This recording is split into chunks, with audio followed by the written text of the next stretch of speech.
her reply, and to give the final speech in today's debate, I call upon Ayez to give the proposition reply.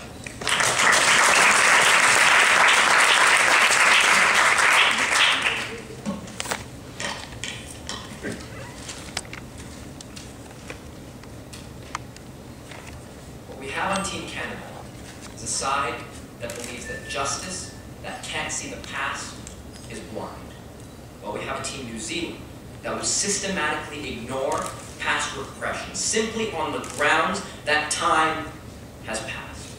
We on Team Canada don't accept this. In order to see who's won this debate, we have to ask ourselves two questions. First of all, is compensation justified? And second of all, is it effective? Now, the first thing we heard from Team New Zealand was that the people that committed the wrongs are not the same ones who are there today, and that we should not punish people who had nothing to do with the crime. To this, we had a whole host of responses, not limited to, first of all, on balance, the majority of the groups that were wronged are actually the ones that need the money. We further told you that there are tangible examples in terms of lost opportunity that have resulted from people's ancestors not being able to have opportunity, and that has directly translated to people today being unequal. And we further told you that even if people don't actually need the money, it's about justice. Whether or not the perpetrators still exist, the victims still do. And that's something Team New Zealand didn't respond to. They told us that we can't pay everyone back simply because we can't.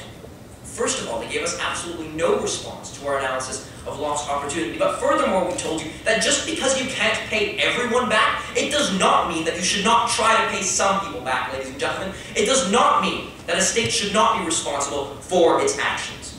Team New Zealand told us that it's not effective to pay for your own mistakes in order to address current issues. What we told you is that in order to effectively address the issues of the past, in order to address inequality that has stemmed from problems in the past, you have to acknowledge where that inequality came from, ladies and gentlemen. That's the only way to effectively deal with them. We told you that if a company commits wrongs against people, even if the board of directors change, even if the shareholders change, people have still gotten sick and the institution still exists. Team New Zealand's response was, well, companies are different because they broke the law. What we told you is that countries violated laws of humanity, ladies and gentlemen, far beyond anything that companies have done. That was something they didn't respond to. Then they ended by saying that new people came into a country and shouldn't have to pay, simply because they weren't around at the time.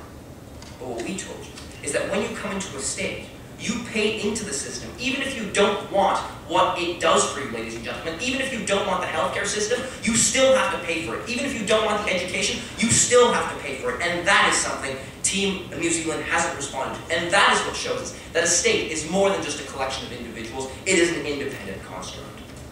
And finally, is the model that Team Proposition proposed to you effective?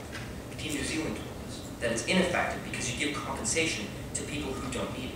What we told you is that the majority of those people have still been hurt.